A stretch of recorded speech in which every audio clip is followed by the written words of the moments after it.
देखिए, भारत देश में लोकतंत्र का महापर्व निर्वाचन प्रारंभ है और पूरे देश में 400 के पार के नारे के साथ भारतीय जनता पार्टी मोदी जी के नेतृत्व में मैदान में है। पश्चिम बंगाल में भी चुनाव हो रहे हैं और आसनसोल से अपने एस अहलुवालिया जी, जो यहाँ के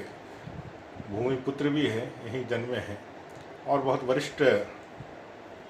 नेता हैं, कई बार के सांसद हैं, वो प्रत्याशी के रूप में भारतीय जनता पार्टी से यहाँ खड़ा है। और हमें दृढ़ विश्वास है कि आसनसोल सहित पूरे पश्चिम बंगाल में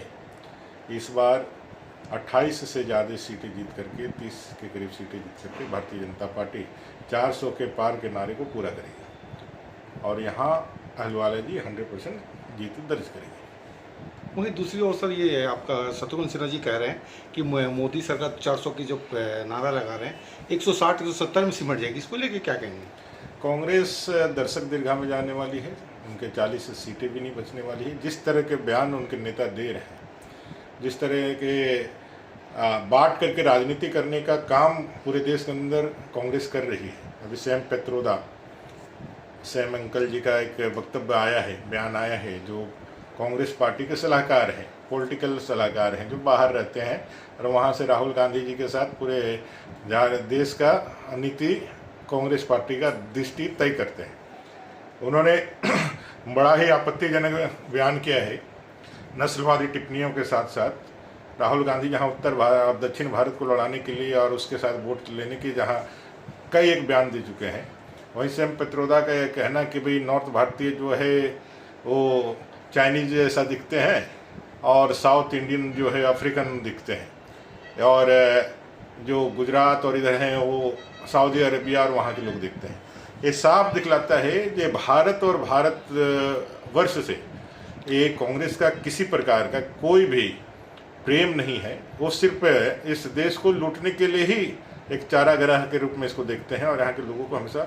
हमेशा उसी हिसाब से देखने का काम करते हैं। शत्रुघ्न सिन्हा जी को बताना चाहिए कि भाई सैम पित्रोदा और कांग्रेस ने जो यह बयान दिया है, जो लगातार देश को अपमानित करने का काम कर रहे हैं, जो धर्म के आधार पर आरक्षण की बातें कर रहे हैं, जो शरिया और मुस्लिम लॉ लागू करने की बातें कर रहे हैं, जो कह रहे हैं कि हम सत्ता में आएंगे तो राम मंदिर के फैसले को भी बदल देंगे और 370 और 35A को भी हटा करके कश्मीर में जो पुनः उसको लागू करेंगे, 370 और 35 से फिर से लागू करेंगे, CA को भी वापस कर लेंगे। ऐसे सारे विषयों पर पहले शत्रुघ्न सिन्हा जी बयान कर ले, बात कर ले, स्पष्ट कर ले, उसके बाद वो आगे की बातें कहे। देश की जनता तो समझ चुकी है कि भ्रष्टाचार, तुष्टिवाद और वंशवाद की राजनीति को खत्म करने के लिए इस बार 400 की सीटें जीत करके हम इस वंशवाद के परिवार की राजनीति को हमेशा के लिए निर्मूल करने वाले हैं। जनता पार्टी लगातार अन्याय, अत्याचार, SC ST सभी के लिए लगातार आवाज़ उठाती है और हम लोग लगातार संघर्ष भी करते हैं। ये तृणमूल की सरकार और कहीं ये जोट जो कांग्रेस और ये सब लोग हैं, ये सब लोग मिल करके इसको डाइल्यूट करने का हमेशा काम करते हैं, लोगों को भ्रम में डालने का काम करते हैं। मैं कह सकता हूं कि सिर्फ SC ST तो सबसे कमज़ोर तबका ही है, उनको तो करते, बाकी समाज को भी इस तृणमूल ने पूरी तरह से एक कह सकते हैं कि अपने दुर्नीति के शिकार बना के रखा है। और भारतीय जनता पार्टी विशेष करके SC ST समाज को हमेशा संरक्षण दी है, उनको आगे बढ़ाने का काम की है, उनको समाज में और इस गणतंत्र में उचित स्थान जो बाबा साहेब आम्बेडकर के संविधान ने दिया है वहाँ प्रतिस्थापित करने का काम की है। हमारे देश के महामहिम राष्ट्रपति उसकी एक सबसे अच्छी और सबसे सुनहरा उदाहरण है कि एक जनजातीय महिला आज इस 1 अरब 40 करोड़ देश के गणतंत्र की पहली नागरिक है। तो ये हम लोगों के लिए सौभाग्य है और ये सौभाग्य भारतीय जनता पार्टी ने ही हमको दिया है। इसलिए सभी को ये मालूम है, सभी ये जानते हैं, SC ST जितने भी लोग हैं वो सब जानते हैं कि भारतीय जनता पार्टी जब तक यहाँ सत्ता में नहीं आएगी तब तक उनके दुर्दिन समाप्त नहीं होने वाले। तो देखिए, अन्याय अत्याचार तो यहाँ पश्चिम बंगाल में कोई नया नहीं है। कभी कभी लगता है कि डेमोक्रेसी जो है क्या पश्चिम बंगाल में कार्य करता है।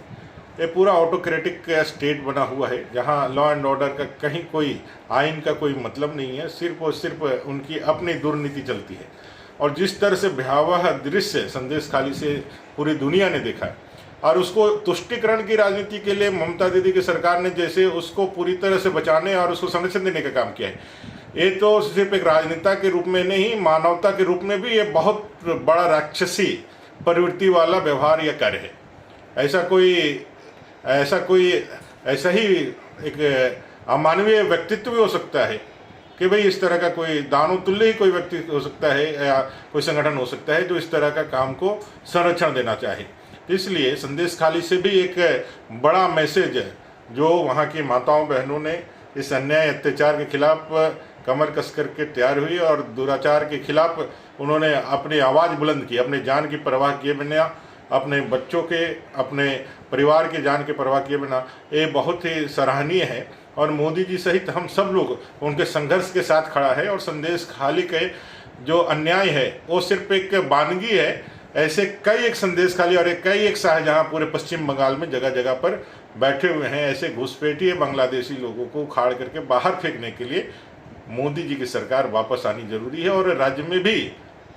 बीजेपी की सरकार जरूरी है। तभी पश्चिम बंगाल का वह पुरातन गौरव और सोनार बांग्ला का वह पुरातन अभिनव गौरव वापस आएगा और वो भारतीय जनता पार्टी के हाथों ही आएगा। देखिए, भारतीय जनता पार्टी 100% लोगों की पार्टी है और हम लोग पूरे ताकत के साथ सबके लिए हम लोग बिना भेदभाव के काम करने वाले लोग हैं। और SC ST समाज जिसके जीवन में उन्नयन का एक नया किरण खुला है, 10 साल में गरीब कल्याण के काम, चाहे वो आवास की योजना हो, चाहे चावल की योजना हो, या फिर आयुष्मान की योजना हो, फिर गैस का कनेक्शन हो, चाहे शौचालय की योजना हो, इस तरह के कई एक कार्य जो विशेष रूप से ऐसे दलित वंचित समाज के लिए जीवन के हर एक व्यक्ति के जीवन में उन्नयन लेकर के आए हैं। हम ये मानते हैं कि उसके कारण से मोदी जी का पॉपुलरिटी इतना ज़्यादा है और विश्व के सर्वाधिक लोकप्रिय नेता है। आज मोदी जी को ये लोग अपने भगवान के रूप में देखते हैं, जो उनके लगातार कई पीढ़ी से चले आए संघर्ष का विराम करने में सहयोग किया है। उनके जीवन को सरल करने में मोदी जी की योजनाएं ने बहुत उनको सहायता दी है। इसलिए SC ST विशेष रूप से आग्रहपूर्वक बिना किसी लब्बो लवाब के उनका दिल भी और उनका दिमाग भी मोदी जी के साथ है, भारतीय जनता पार्टी के साथ है, कमल के साथ है।